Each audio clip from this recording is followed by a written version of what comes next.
Hello students, welcome back to physics class. Students, आज हम यहाँ पे जो न्यू स्कीम के जो फाइनल ईयर के स्टूडेंट्स हैं, सीपीएलयू के अंडर हैं जो तो उनके लिए इम्पोर्टेंट क्वेश्चंस हैं आपके पेपर 1 एंड पेपर 2 के फिजिक्स के।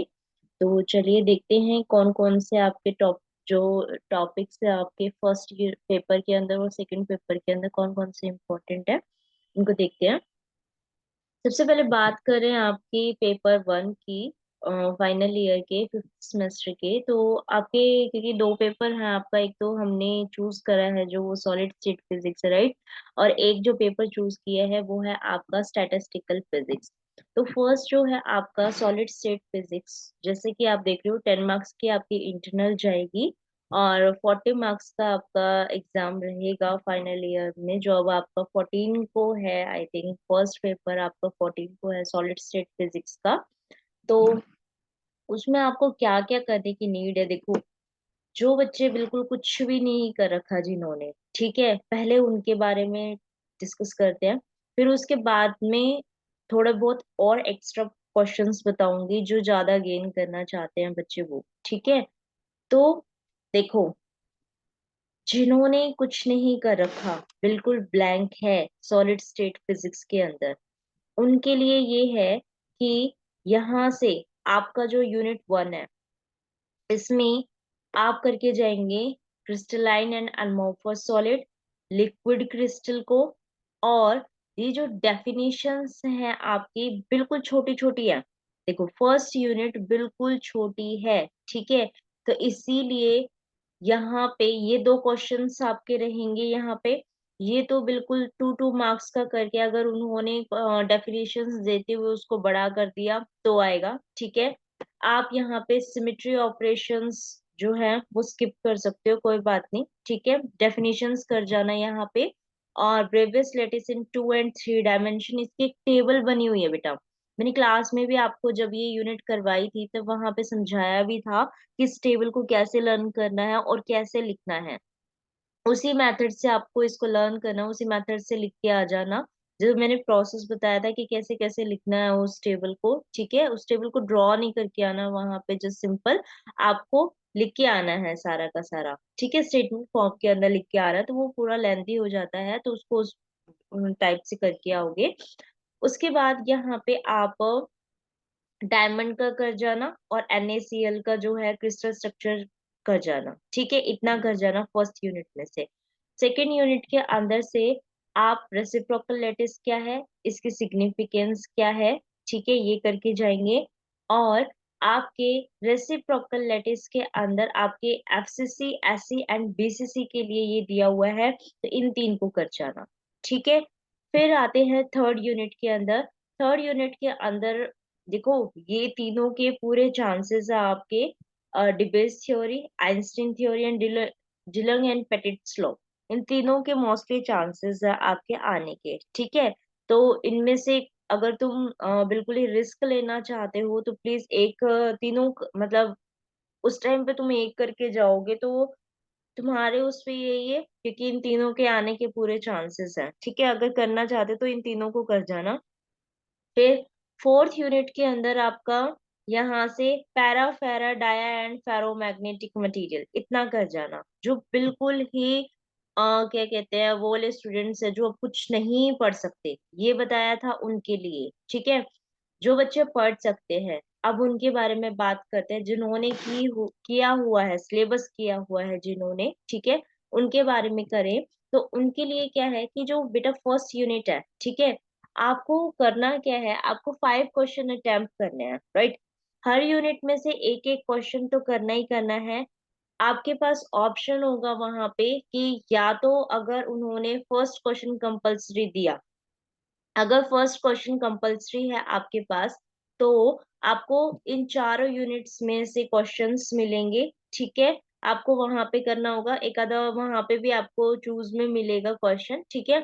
और यहाँ पे भी हर यूनिट में आपको दो दो क्वेश्चंस मिलेंगे। उन दो क्वेश्चंस में से आपको 1 क्वेश्चन अटेम्प्ट करना है, ठीक है। तो अगर इस तरीके से पैटर्न रहता है तो आपके पास और एक्स्ट्रा करने का मतलब नहीं होता उसमें कि आपको एक यूनिट में से दो भी करने पड़ सकते हैं।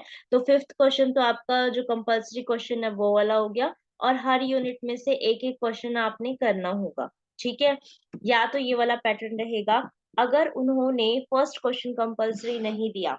ठीक है, दोनों है, प्रोबेबिलिटी दोनों पैटर्न के आने की रहेगी। ठीक है, अगर फर्स्ट क्वेश्चन कंपल्सरी नहीं है यहाँ पे, ठीक है, तो आपका क्या होगा कि एक क्वेश्चन आपका हर एक यूनिट में से एक एक क्वेश्चन आपको अटेम्प्ट करना होगा, एंड वन क्वेश्चन आपको कोई भी एक यूनिट में से एक और एक्स्ट्रा करना होगा। कई बार वो एक यूनिट में से तीन क्वेश्चंस भी दे देते हैं। ठीक है, तो वहां पे ये होता है थ्री क्वेश्चंस में से आप टू क्वेश्चंस मतलब अटेम्प्ट कर सकते हो इजीली वहां पे, राइट। तो अब देखो, फर्स्ट यूनिट में से जिन्होंने किया हुआ है फर्स्ट यूनिट, उनको पता है कि उसमें बिल्कुल कुछ भी नहीं है। ठीक है, यहाँ से यहाँ तक तो आपका crystalline and amorphous solid liquid crystal हो गया। ठीक है, उसके बाद यहाँ से यहाँ तक कि आपकी सारी की सारी डेफिनेशंस आ रही हैं, उनको बिल्कुल अच्छे से पता है कि दो दो लाइन में कैसे उन डेफिनेशंस को लिखना है। तो मुझे नहीं लगता जो पढ़ने वाले बच्चे उनको ज्यादा जोर लगने वाला है इसको करने के लिए। ठीक है, symmetry operations for the two dimensional, ये भी आप लोगों को पता है, ट्रांसलेशन वगैरह आपको करवाया हुआ है, रोटेशनल, ठीक है, इन्वर्जन सिमेट्री वगैरह करवाया हुआ है। ठीक है, इसके अंदर एक चीज याद रखो कि एक five fold symmetry is not possible, ये क्वेश्चन जरूर आता है। ठीक है, जो वो वाले बच्चे हैं जो बिल्कुल मतलब ऊपर ऊपर से पढ़ने वाले हैं पास होने के लिए, ओनली पास होने के लिए, वो भी फाइव फोल्ड सिमेट्री को जरूर करके जाए। ठीक है, अब यहाँ पे देखो जो स्टूडेंट्स पढ़ने वाले हैं यहाँ से उनके दो क्वेश्चन अटेम्प्ट हो जाएंगे, और जो आपके ज्यादा से ज्यादा जो आपके 2 मार्क्स में आएंगे, 2 मार्क्स के क्वेश्चंस के लिए भी आपको बता दूं जो कंपलसरी आएंगे उसमें से यहीं से ही आने के ज्यादा चांसेस होते हैं। अगर 8 क्वेश्चन आते हैं तो 8 में से 3 या 4 क्वेश्चन यहाँ से आ सकते हैं। ठीक है, उसके बाद इसके अंदर आता है कि सेकेंड यूनिट के अंदर से, ठीक है, देखो जब इस तरीके का पोर्शन होता है तो आप इस तरीके से क्वेश्चन चूज करके जाओ, इस तरीके से पढ़ के जाओ कि आपका एक क्वेश्चन कंप्लीट बन जाए। ठीक है, यहाँ से जो क्वेश्चन कंप्लीट बनने का आता है, या एक तो आता है आपका ब्रेक्स लो, क्या होता है ब्रेक्स लो की जो कंडीशन आपने फाइंड आउट करी है वो, और जो इनके एक्सपेरिमेंटल मेथड, सेलुए मेथड, रोटेशनल मेथड वगैरह, वो उनको देख के जाओ। ठीक है, इनके साथ साथ जो ये कर रहे हैं एक पार्ट में ये आ सकता है। ठीक है, इसके साथ में दूसरा क्वेश्चन जो आपका बनता है यहाँ पे, वो बनता है इसके अंदर कि रेसिप्रोकल लैटिस क्या है, उसकी फिजिकल सिग्निफिकेंस क्या है। और आपने देखा होगा जब आप इसके रेसिप्रोकल लैटिस की प्रॉपर्टीज कुछ आती हैं, उनके अंदर दो तीन प्रॉपर्टीज जो हैं वो आपकी सॉल्व होने वाली हैं फर्दर। ठीक है, ये इसके परपेंडिकुलर है, ये इस टाइप से आया है तो कैसे आया है। ठीक है, तो उन प्रॉपर्टीज को जो सॉल्व होने वाली प्रॉपर्टीज हैं वो डायरेक्ट वो उस क्वेश्चन के रूप में पूछता है, तो प्लीज उनको अच्छे से करके जाना। ठीक है, और एक दो क्वेश्चन आप कॉलेज में आओगे जब एक बारी बुक ले आना। ठीक है, तो वहां पे क्या कहते हैं आपका डायरेक्ट लैटिस से रिलेटेड और रेसिप्रोकल लैटिस के रिलेटेड आपका एक क्वेश्चन है आपके जो सॉल्व्ड न्यूमेरिकल है आर्चान के अंदर, वहां से एक क्वेश्चन है, उसको टिक जरूर कर लेना। ठीक है, मे बी आपको क्लास में भी बताया गया हो वो वाले क्वेश्चंस। ठीक है, तो वो आ जाएंगे। उसके बाद रेसिप्रोकल लैटिस ये तो करके ही जाना है, तो आपके ऊपर है कि आप या तो ये वाला पोर्शन कर जाओ या फिर ये वाला कर जाओ। ठीक है, मैं प्रेफर करूंगी नीचे वाला पोर्शन करने के लिए, रेसिप्रोकल लैटिस का पूरा करने के लिए मैं आपको कहूंगी यहाँ पे।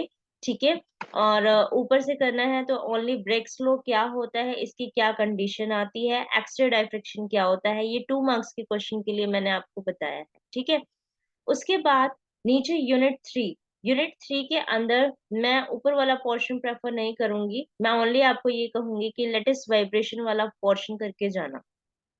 ठीक है, लेटेस्ट वाइब्रेशन वाला पोर्शन करके जाओगे, और यहाँ से आपका भी एक question Dulong's and Petit's law Einstein and Debye theories of the specific heat of the solid, यहाँ से वैसे तो बन जाएगा एक क्वेश्चन इस यूनिट में से, ये जरूर आता है। ठीक है, अदरवाइज अगर आप वैसे करना चाहो तो लेटेस्ट से लेके आप यहाँ तक इसको करके जा सकते हो। ठीक है, उसके बाद यूनिट 4 के अंदर आपका यही वाली चीज है, डाया, पैरा, फेरा और फेरी मैग्नेटिक मटेरियल जो है इनके ऊपर आता है। ठीक है, इनके बीच में डिफरेंसेस भी आते हैं। ठीक है, इनके बीच में डिफरेंसेस भी आते हैं, इनको अच्छे से करके जाइएगा आप। ठीक है, और जो लैंग्वेज थ्योरी है आपकी इन दोनों के लिए यहाँ तक कर जाना, लैंग्वेज थ्योरी तक। ठीक है, इसमें एक क्वेश्चन तो आपका बन ही जाएगा, पर करके जाना, अच्छे से करके जाना। ठीक है, यहाँ पे ब्रेविस लेटिस इन 3 डायमेंशन के अंदर आपके न्यूमेरिकल आने के चांसेस है, वो उनकी प्रॉपर्टीज के ऊपर ही आएंगे। ठीक है, अल्फा बीटा गामा किसमें इक्वल होता है, किसमें नहीं होता है, तो आपको बताना होगा वहां पे कि कौन से टाइप का है वो। ठीक है, और एक क्वेश्चन आपका यहाँ पे मिलर इंडिसेस के ऊपर से आता है। ठीक है, न्यूमेरिकल आ सकता है, कोई भी आपको वो प्लेन वो दे देगा। ठीक है, इंडिसेस वहां से आपको उसको सॉल्व करना होगा और मिलर इंडिसेस फाइंड आउट करने होंगे उस पॉइंट्स के कॉरेस्पॉन्डिंग। यूनिट जो आपका पेपर 2 है। ठीक है, पेपर 2 के अंदर देखो, पेपर 2 के अंदर जैसे पेपर 1 के अंदर यूनिट 1 थी, ठीक है, वैसे ही आपके पेपर 2 के अंदर आपकी यूनिट 1 है। ठीक है, यहाँ से भी बहुत सारे क्वेश्चंस जो आपके हैं वो अटेम्प्ट होने के चांसेस है, और प्लस में अगर आपका 1 क्वेश्चन कंपल्सरी आता है तो यहाँ से भी आने के चांसेस है। ठीक है, यहाँ से भी ज्यादा आने के चांसेस है, तो इसीलिए मैं यूनिट 1 को स्किप नहीं करवाऊंगी किसी भी स्टूडेंट के लिए, चाहे वो बिल्कुल ना पढ़ने वाले हों या जिन्होंने थोड़ी थोड़ी तैयारी कर रखी हो, प्रिपरेशन कर रखी हो। ठीक है, तो मैं सबको ये कहूंगी यूनिट 1 करने के लिए, तो क्योंकि वो इजी भी है। फिर उसके बाद यूनिट 2 के अंदर आप ये वाला पोर्शन कर सकते हैं, यहाँ से बेसिक अप्रोच से लेके एंट्रोपी एंड प्रोबेबिलिटी तक। ठीक है, प्लस में पोस्टलेट ऑफ स्टैटिस्टिकल फिजिक्स, ये इंपॉर्टेंट पड़ता है आपका यहाँ से। बेसिक अप्रोच, अगर देखो ये पेपर में मोस्टली बेसिक अप्रोच नहीं पूछी जाती, लेकिन अगर आप इसको पढ़ते हो, बेसिक अप्रोच इन 3 स्टैटिस्टिक्स, जैसे हमने इसको क्लास में भी किया, तो आपने देखा भी होगा कि अगर ये चीज पता चल गई ना, बेसिक अप्रोच इन 3 स्टैटिस्टिक्स, तो इसके बिहाव पे ही आपने तीनों चीजों को फाइंड आउट किया है ना, तो वो इजीली आपका क्या वो हो जाएगा। ठीक है, तो इसीलिए इसको रीड करना मस्ट है, लेकिन एग्जाम पॉइंट ऑफ व्यू से ये नहीं आता, ये डिस्ट्रीब्यूशन लो आते हैं, तो इनको करके जाइएगा। ठीक है, thermodynamic function of the ideal gas, ये आपको लास्ट सेम में करवाया हुआ था, तो इसीलिए क्लास में नहीं करवाया था ये, तो आप वहां से इसको कर लीजिएगा। ठीक है, और यहाँ तक का ये पूरा मैंने करवा रखा, तो आप इसको पूरा करके जाइए। ठीक है, उसके बाद देखो यूनिट 3, यूनिट 3 के अंदर आपका जो क्वेश्चन है देखो, बोस आइंस्टीन स्टैटिस्टिक्स करके जा सकते हो। ठीक है, बोस आइंस्टीन कंडेंसेशन है, बोस आइंस्टीन गैस है। ठीक है, तो ये 3 क्वेश्चंस आपके हैं इसके अंदर, ये करके जाएंगे। प्लस में इस यूनिट को छोड़ेंगे नहीं। ठीक है, इसके अंदर देखो ऊपर से, और इसमें से क्या करेंगे आप, लिक्विड हीलियम वाले को मतलब स्किप कर सकते हो, बाकी और आपको करके जाना है फोटोन गैस क्या होता है, इसकी क्या प्रॉपर्टीज होती हैं। ठीक है, प्लैंक्स बोस आइंस्टीन की एप्लीकेशन प्लैंक्स रेडिएशन लॉ के लिए है यहाँ पे जब प्लैंक्स रेडिएशन लॉ आया है, तो आपका यहाँ पे क्या कहते हैं, ब्लैक बॉडी रेडिएशन के बारे में भी एक बार पढ़ लीजिएगा। ठीक है, उसके बाद यहाँ पे है यूनिट 4 के अंदर जैसे हमने ये 3 बेसिक अप्रोच देखी हैं, उन्हीं के बिहाव पे आपका फर्मी ड्रैग जो है स्टैटिस्टिक आया है। ठीक है, इसी का ही डिजेनरेसी आपकी है। ठीक है, और एक इसके अंदर से यहाँ पे electron gas in metal, 0 point energy, specific heat of metal, ये आता है। ठीक है, इनको करके जाइएगा, और ये तो जो आपका वाइट ड्वार्फ स्टार्स या चंद्रशेखर मास यूनिट, ठीक है, ये तो 12th क्लास के उसमें है ना दोनों, तो आप वहां से इसकी डेफिनेशंस कर सकते हो, यहाँ से इसकी डेफिनेशंस एग्जाम में आ सकती हैं। ठीक है, और एक इसमें इंपॉर्टेंट पड़ता है comparison of the 3 statistic, Maxwell Boltzmann Bose Einstein and Fermi drag. अच्छा, इसके न्यूमेरिकल न्यूमेरिकल के लिए आपको क्या करके जाना है, प्रोबेबिलिटी के न्यूमेरिकल करके जाने हैं, परमुटेशन कॉम्बिनेशन के न्यूमेरिकल रिवाइज करके जाने हैं। ठीक है, और यहाँ से आपके यहाँ पे आपका होगा न्यूमेरिकल एक मैक्सवेल, अच्छा वो ये कहेगा कि आपको सपोज करो कि ये पार्टिकल्स दिए हुए हैं। ठीक है। इन पार्टिकल्स को आपको जो आपका हमने मैक्रोस्टेट एंड माइक्रोस्टेट के कॉरेस्पॉन्डिंग किया था, तो आपको वहां पे क्या करना है, उनको एग्जाम्पल को कंसिडर करते हुए मैक्रोस्टेट और माइक्रोस्टेट के फॉर्म में आपको Maxwell Boltzmann Bose Einstein and Fermi Dirac के अकॉर्डिंग बताना है। तो क्या कंडीशन अप्लाई करोगे कि यहाँ पे तो कोई रिस्ट्रिक्शन ही नहीं है। यहाँ पे रिस्ट्रिक्शन क्या है कि पार्टिकल आइडेंटिकल होंगे। यहाँ पे क्या रिस्ट्रिक्शन है, पार्टिकल आइडेंटिकल तो होंगे, प्लस में एक बॉक्स के अंदर एक ही पार्टिकल जाएगा। ठीक है। तो इसके अकॉर्डिंग करके वहां पे आपको थर्मोडायनेमिकल प्रोबेबिलिटी फाइंड आउट करनी है। ये मैंने बहुत अच्छे से करवाया हुआ है क्लास में। ठीक है। तो अच्छे से करके जाएंगे इसको। Thank you for watching this video and keep sharing with your friends.